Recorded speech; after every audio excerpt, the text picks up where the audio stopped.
Hello les fibromyalgiques, aujourd'hui je réponds à une nouvelle question sur la fibromyalgie. Alors j'ai reçu une question à mon secrétariat et la question c'est la suivante, c'est pourquoi la fibromyalgie n'est pas reconnue.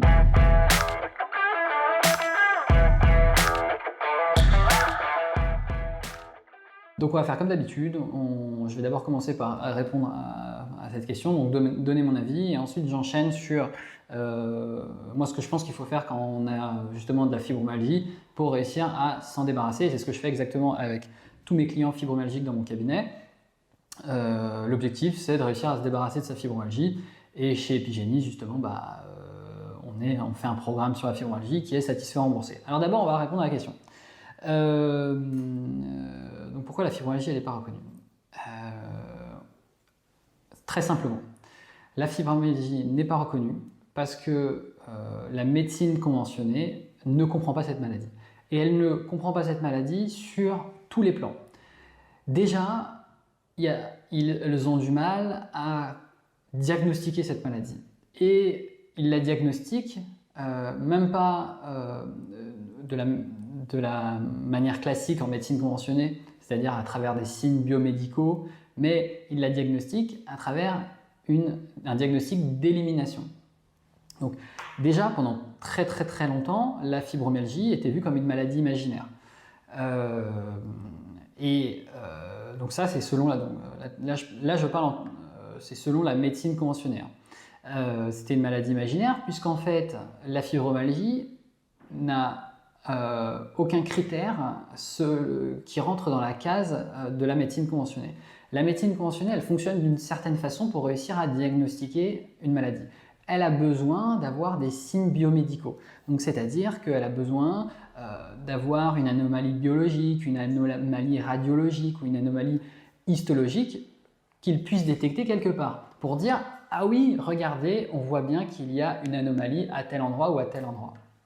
Donc ils ont besoin de dire, par exemple, je vois qu'il y a une inflammation à tel endroit ou je vois qu'il y a une infection à tel endroit. Aujourd'hui, et ça sera comme ça tout le temps, avec la fibromyalgie, ils ne peuvent pas faire ça puisqu'il n'y a aucune anomalie détectable avec la fibromyalgie. Donc c'est pour ça que pendant très longtemps, la fibromyalgie a été vue comme une maladie imaginaire. Et le truc, c'est qu'à un moment, ils ont dû se résigner à accepter le fait que la fibromyalgie existe, puisque la fibromyalgie, ce n'est pas une maladie rare, ça touche à peu près 2% de la population dans les pays industrialisés. Et donc, ils ne peuvent pas dire que ça n'existe pas. C'est une vraie maladie. Donc à un moment, donc là maintenant, on va dire la médecine est un peu plus ouverte à la fibromyalgie, même s'il reste encore énormément de fibrosceptiques. Mais le problème de fond de tout ça, c'est que la fibromyalgie ne rentre pas dans leur philosophie. Ils n'arrivent pas à comprendre comment cette maladie existe, alors que eux sont scientifiques et connaissent tout, et ne peuvent pas diagnostiquer cette maladie. Donc c'est un petit peu problématique pour eux, et c'est justement très intéressant puisque c'est là où on voit justement les faiblesses, les limites de la médecine conventionnée, et c'est très intéressant puisque, et c'est ce qu'on dit au quotidien chez Epigénie, le cabinet que j'ai monté, c'est que le futur justement de la médecine, c'est pas simplement la médecine conventionnée, c'est la médecine intégrative qui va mélanger la médecine conventionnée avec la médecine douce. Et moi, là, je mets ma casquette de naturopathe, je ne fais pas du tout de médecine conventionnée et je n'en ferai jamais puisque ce n'est pas ma philosophie et ce n'est pas ce que je sais faire. Par contre, accompagner des fibromyalgiques à ne plus être fibromyalgiques en travaillant sur l'alimentation, le sport, la gestion du stress et en traitant les causes de la fibromyalgie, je sais faire et je le fais et je le vérifie avec mes clients. Par contre, la médecine conventionnée est extrêmement intéressante dans certains cas, et c'est pour ça qu'il faut qu'elle perdure. Mais c'est vrai qu'avec la fibromyalgie, on voit que ça ne marche pas, ils n'ont aucune réelle solution. Donc, ils ont déjà du mal à la diagnostiquer, et ils la diagnostiquent par élimination, donc parce que vous ne faites pas cette maladie, et pas celle-ci, et pas celle-ci, et pas celle-ci, alors c'est que ça s'appelle de la fibromyalgie. Ensuite, donc ils ont du mal avec ça. Ensuite, ils ne la considèrent pas non plus comme une maladie. La fibromyalgie pour la médecine conventionnée n'est pas considérée officiellement comme une maladie, elle est considérée comme un syndrome. Et pourquoi elle est considérée comme un syndrome? Un syndrome, c'est juste un ensemble de symptômes. c'est juste avant le fait de définir une maladie. Pour réussir à définir cette fibromyalgie comme une maladie, il faudrait donc avoir un ensemble de symptômes et des signes biomédicaux. Mais puisqu'on n'a pas les signes biomédicaux, on ne peut pas dire que la fibromyalgie est une maladie au sens de la médecine conventionnelle. Même si en réalité, on est tous d'accord pour dire que la fibromyalgie c'est une maladie, ça touche énormément de personnes, l'impact est réel, les symptômes sont concrets sur tous les plans, physique, mental, fatigue, sommeil. Mais officiellement, la médecine conventionnelle ne considère pas cette maladie comme une maladie, elle la considère comme un syndrome.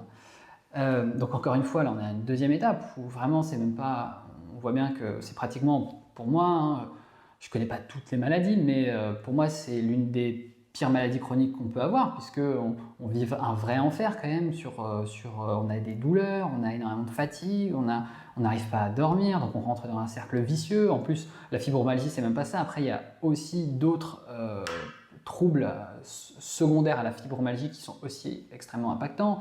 Il y a souvent des gros problèmes digestifs. Voilà, je ne vais pas rentrer dans les détails un peu plus là-dessus. Mais bref, donc, gros problème pour le diagnostic pour la médecine conventionnelle, gros problème pour poser le mot maladie sur cette maladie, puisque ça ne rentre pas non plus dans leur case. Et ensuite, gros problème pour déterminer la cause de la fibromyalgie, et on ne peut pas leur en vouloir non plus de ne pas savoir de pas connaître la cause de la fibromyalgie, puisque si on n'arrive pas à diagnostiquer, si on n'arrive pas à dire que c'est une maladie, c'est normal qu'on n'arrive pas à déterminer la cause de ce qu'on n'arrive pas à comprendre. Donc ça, là-dessus, on ne peut pas leur en vouloir, c'est normal. Mais puisqu'ils ne connaissent pas la cause de la fibromyalgie, ils ne vont pas pouvoir permettre aux fibromyalgiques de ne plus avoir leur fibromyalgie. Donc, les fibromyalgiques restent fibromyalgiques. Et la seule chose qu'ils vont pouvoir faire, c'est fournir des traitements symptomatiques, donc des médicaments chimiques de synthèse, pour essayer de soulager la douleur. Et donc, on va pouvoir prendre plusieurs types de médicaments chimiques de synthèse, donc des antidépresseurs, des anticonvulsivants et des antalgiques, qui vont nous permettre de soulager parfois la douleur qu'on a. Mais bien sûr que ça ne réglera pas le problème, puisqu'on n'a pas travaillé sur la cause, et ça ne règle pas toute la douleur et toute la fatigue, enfin tous nos symptômes, parce que notre douleur et notre fatigue est extrêmement puissante. Par contre, ça peut calmer, et à court terme, ça peut être très intéressant. Je ne suis pas contre soulager la douleur. Par contre, je dis que si on ne fait qu'essayer de soulager notre douleur quand on est fibromyalgique, on va rester fibromyalgique toute notre vie, puisqu'on n'est pas du tout en train de travailler sur la cause de notre fibromyalgie. Et ce qu'il faut faire quand on est fibromyalgique, c'est travailler sur la cause de notre fibromyalgie. Le problème, c'est que la médecine conventionnelle, comme je l'ai dit, ne connaît pas la cause de la fibromyalgie, et c'est pour ça que les fibromyalgiques rentrent dans un cercle vicieux et n'arrivent pas à trouver une solution à leur fibromyalgie. Et donc c'est pour ça qu'ils vivent un enfer, c'est pour ça qu'il y a beaucoup de fibromyalgiques qui ne peuvent plus que travailler à temps partiel, d'autres doivent quitter leur travail puisque leur quotidien devient un enfer. La vie familiale est très compliquée à cause de la fatigue, de la douleur, du sommeil. La vie avec les amis, c'est pareil. Voilà, ça impacte toute notre vie, cette fibromyalgie. Et tout ça, pourquoi? Parce qu'on n'est jamais en train de travailler sur la cause de notre fibromyalgie. Et puisque la fibromyalgie, ça ne tombe pas du ciel. J'ai l'impression que quand on parle de fibromyalgie, c'est un peu comme si on repartait 2000 ans en avant Hippocrate, où on disait que c'était les dieux qui nous rendaient malades. Avec Hippocrate, on a vu, il a expliqué les causes physiologiques de comment on tombait malade. Et aujourd'hui, en fait, c'est un peu comme si on revenait un peu avant Hippocrate et on disait c'est plus les dieux, mais c'est le hasard. Donc le hasard, la fibromyalgie nous tombe par hasard sur la tête et on ne peut rien faire. Dans un monde scientifique, c'est un petit peu pour moi problématique. Et en plus, on le sait scientifiquement que tout ça est épigénétique. Alors je ne vais pas parler de ça, je vais parler rapidement, mais aujourd'hui on sait que nos maladies sont épigénétiques. On l'a découvert il y a 30 ans, quand on a justement fait le projet Génome Humain, le plus gros projet sur la génétique qui a été fait au monde, qui a dit officiellement que 95% de nos gènes sont actifs ou activables ou désactivables tout au long de notre vie à travers notre hygiène de vie, Et 5% de nos gènes sont marqués dans le marbre toute notre vie. Sauf que ces 5% de gènes qui sont marqués dans le marbre sont nos traits physiques, la couleur des yeux, la couleur de la peau, etc. Donc on sait aujourd'hui que si on fait de la maladie, c'est à travers notre hygiène de vie qui a activé ou désactivé certaines choses. Et l'hygiène de vie, c'est justement ce pourquoi nous on s'appelle Epigénise, le cabinet que j'ai créé, c'est qu'on fait en réalité de l'épigénétique. Parce que justement on vérifie avec nos clients qu'en modifiant notre alimentation, en modifiant notre façon de faire du sport, en modifiant notre gestion du stress et en modifiant certaines autres petites choses, mais en tout cas ça c'est la base, eh ben, on réussit à vérifier que ce qu'on fait fonctionne. On n'a plus notre maladie. Et c'est pour ça qu'on monte, nous, des programmes chez Epigénise. Et donc, on a un programme sur la fibromyalgie qui permet d'accompagner en quelques mois les personnes fibromyalgiques à ne plus être fibromyalgiques. Et on le vérifie. Ces programmes sont satisfaits ou remboursés. Ça veut dire que si vous avez encore votre fibromyalgie à la fin, on vous rembourse. Qu'est-ce que j'étais en train de dire, C'est pour cette raison que les fibromyalgies allergiques, donc très important d'arrêter de mettre tous nos efforts sur simplement essayer de camoufler les symptômes. Il faut qu'on réussisse à se débarrasser de notre fibromyalgie et donc il faut qu'on s'occupe de la cause de la fibromyalgie. Et j'ai déjà fait un épisode complet sur la cause de la fibromyalgie. Donc je vous invite à voir cet épisode si vous voulez avoir les informations complètes. Mais en gros, pour faire rapidement, les fibromyalgiques sont fibromyalgiques parce qu'ils ont deux types de cellules dans leur corps qui est complètement surchargé de toxines. Les deux types de cellules, c'est les cellules musculaires et les cellules tendineuses. Donc ce sont les myocytes et les tendinocytes qui sont totalement surchargés en toxines. Et les toxines qui se trouvent à l'intérieur sont des toxines cristalloïdales. Donc ce sont des acides et plus particulièrement des sels. C'est un peu comme si vous aviez à l'intérieur de vos cellules musculaires et de vos cellules tendineuses des petits cailloux, petits cailloux qui se trouvent à l'intérieur de ces cellules, et donc c'est pour ça que ça fait mal, et c'est pour ça qu'il y a 18 points dans le corps où on a mal quand on est fibromyalgique. Ces points, ce sont des muscles et des tendons. Quand on a dit ça, on a dit juste le début, on n'a encore vraiment rien dit. Pourquoi, en tant que fibromyalgique, on a ça? En fait, les fibromyalgiques, il y a deux causes à la fibromyalgie. La première cause, c'est qu'on a un microbiote intestinal de mauvaise qualité. Et la deuxième chose, c'est qu'on a une insuffisance émonctorielle. Le problème au niveau des intestins, tous les fibromyalgiques ont ces deux problèmes. Et donc, ces problèmes peuvent être améliorés jusqu'à jusqu'à pouvoir se débarrasser de sa fibromyalgie. Sur le microbiote intestinal. Le microbiote intestinal est extrêmement important quand on est fibromyalgique et on le voit, beaucoup de fibromyalgiques ont d'autres symptômes autres que la fibromyalgie et liés aux intestins, les intestins irritables, les diarrhées, les constipations, la maladie de Crohn, etc. Je suis en train de parler donc du microbiote intestinal. Le microbiote intestinal, très important, puisque aujourd'hui on sait que ça représente 80% de notre immunité. Ce microbiote intestinal se trouve à l'intérieur de notre système immunitaire de premier niveau, et le système immunitaire de premier niveau est extrêmement important pour savoir filtrer ce qui peut rentrer et ne pas rentrer à l'intérieur du corps. Quand on a un microbiote intestinal de mauvaise qualité, ça veut dire que le microbiote, c'est un peu les soldats qui se trouvent à la frontière de notre pays.